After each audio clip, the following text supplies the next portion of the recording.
Hello and welcome to the Quibber channel. I am Jason, your host, and I wanted to discuss how disabled unfriendly the world is.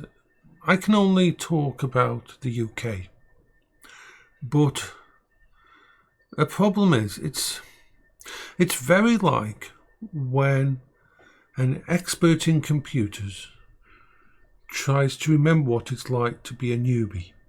Tries to remember what it's like to teach someone how to use a mouse and a keyboard, or how to move about. First person controls, that when we play a computer game, as a gamer, we just put our hands on WASD or whatever, so we just move around naturally. It's completely normal to us. We've done it so many times. Try to retrograde back into a headspace where you can think about other people and how they've never done that as a new person to computers, and how to teach them is sometimes a skill that's lacking. And the same problem goes for anybody who is disabled. How they perceive the world. It is very, very different. For example, if you leave your house, you walk down the street, you cross the road.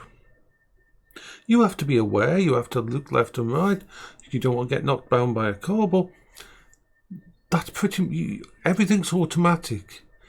You don't measure every single step you take. Now imagine if you're pushing a wheelchair or a pushchair.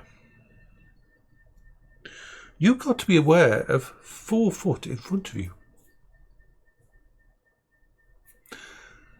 That van that parks too close to the intersection means that you're going out onto the middle of a road almost before you can see what's coming. And you have to look around, and you've got this thing in front of you that you're trying to protect. Now imagine if you're in a mobility scooter, or if you are the person inside that wheelchair and piloting themselves, moving around themselves, as a lot do. Imagine you are at a lower height than most cars usually. So any car that parks near an intersection or a place where you're supposed to cross is limiting your ability to see round the corner. But it goes beyond that. It really does.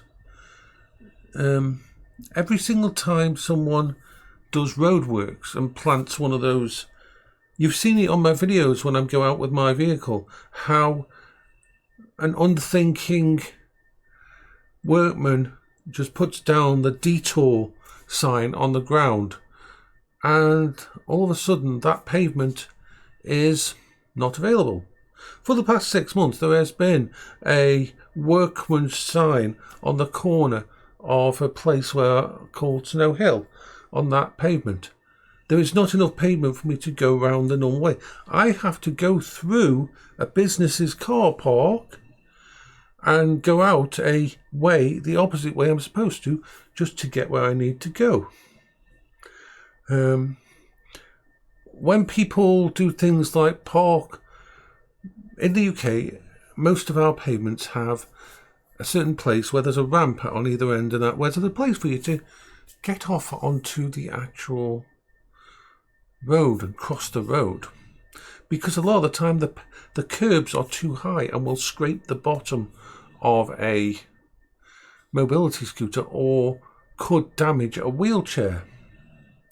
So we look for those things, and more often than not, a vehicle will have parked in front of them. They're not supposed to, but a vehicle will park to home.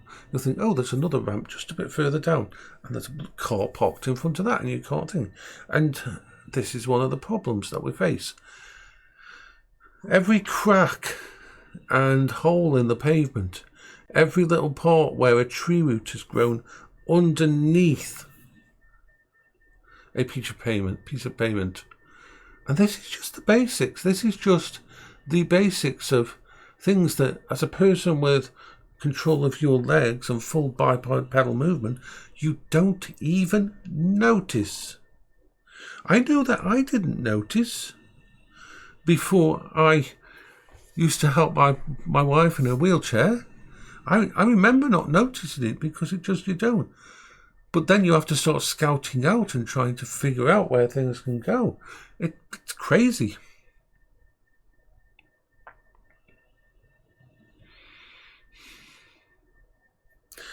And then we come to this idea of disabled-friendly workplaces. And if you work, I want you to have a look around your workplace and actually see if it is actually disabled-friendly. And try and figure out how much it would cost to make it disabled-friendly.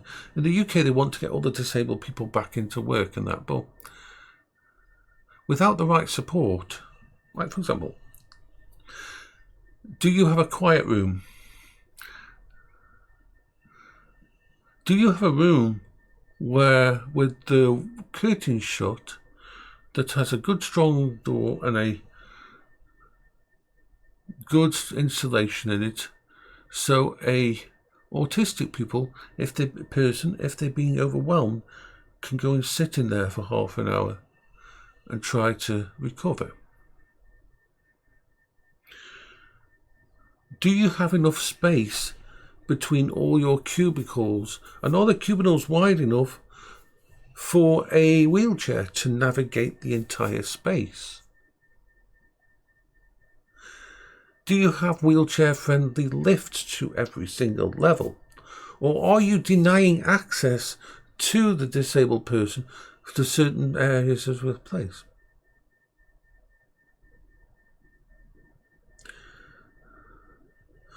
Does your work regularly drop boxes off that could fill up the corridors and make it impossible for a disabled person to get past?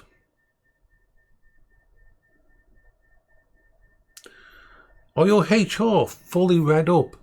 And do you have a disabled person on the HR that can help with all these problems?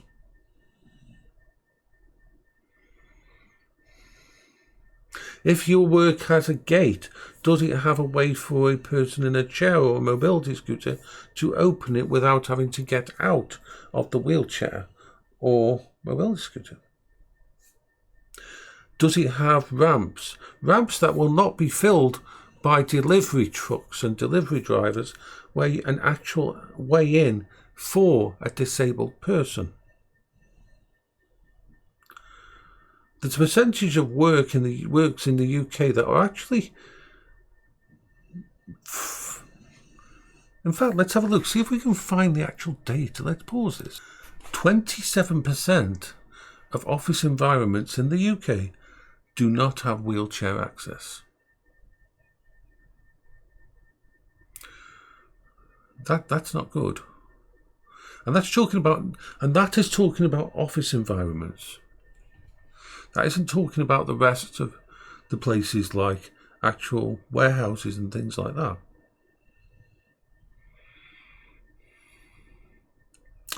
And a lot of businesses could not finance the cost of these changes. They're old buildings. They're not built to be able to be retrofitted for this kind of thing. They would probably have to fire some able-bodied people to be able to afford just to make the building fully compliant. This is the sad thing. And there is all these people at the moment say, oh, you're disabled, why don't you get a job? Even if someone is disabled and wants to work, I know it's not politically correct, but what business owner is going to pick the disabled person who may need to have days off, may need to have more time, will take more training, will need allowances for all the problems they have, over an able-bodied person?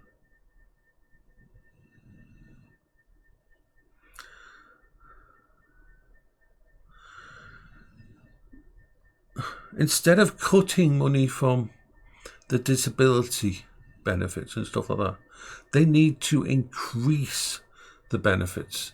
They need to create a fund that specifically supports, not just on paper, but actually real world support. Real world support for an awareness, training and awareness, support that is there in real terms, both for businesses and for disabled people. And that's going to take years and years of infrastructure built up, and a willingness that this government doesn't have. This is the problem when people say about getting a disabled person into work. You know, my local council, I've been told that, yeah, my front garden thingy, they will, at some point in time in the future, come and widen my space at the front so I can get in and out with a mobility scooter easier. They'll get back to me when they've got some spare money to do it. That was I actually applied for that, I think it was a year ago, and they've yet to get back to me. This is what all able-bodied people have no fucking idea. The underfunding of all the stuff and that has made it almost... It's a fight for every disabled person. It's a joy to us. It's an absolute fucking joy to us when we find a shop that a disability scooter or a wheelchair can get in. When there's places in the awareness of these things that we just want to be on an equal footing. And every time I leave the house on my mobility scooter and you see a piece of equipment in the way so I can't go down a certain way, or a shop that I can't go in, or something gated off, it shows how sad it is in this country. Hello, there's Zaki's having fun.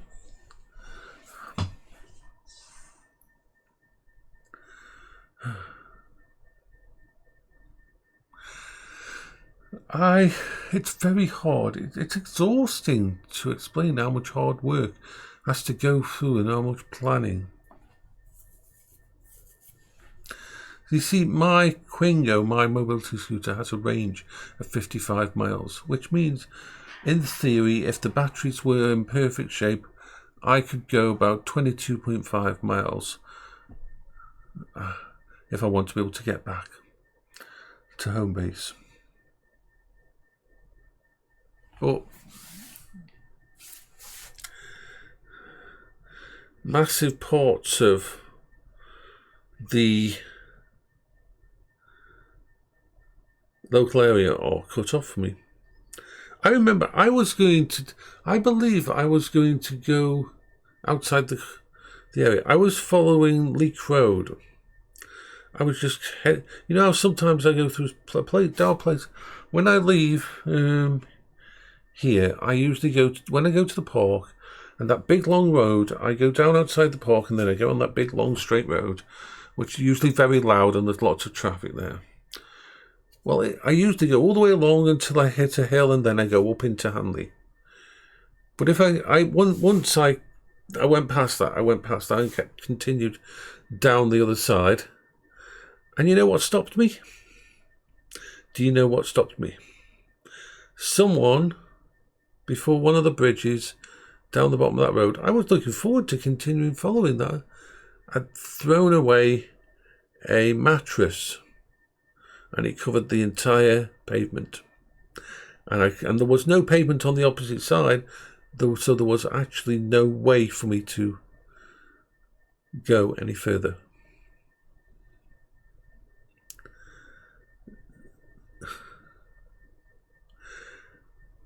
It's crazy.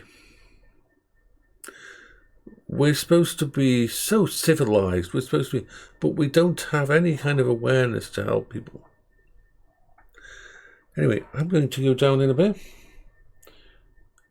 Spend some time with the doggy. Doggy wants some food.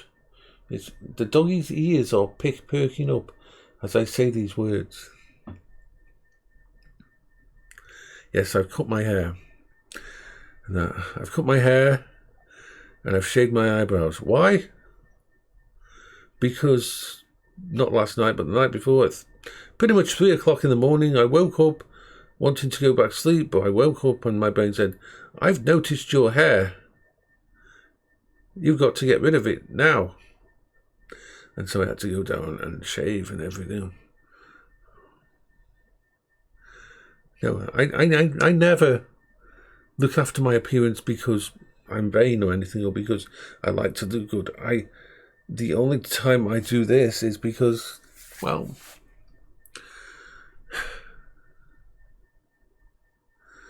my brain won't let me go back to sleep once it's noticed. The length of my hair correlates exactly to the moment that my brain actually can notice it. And once my brain becomes aware of my hair, I can't shut that feedback off. So I have to remove the hair from the equation.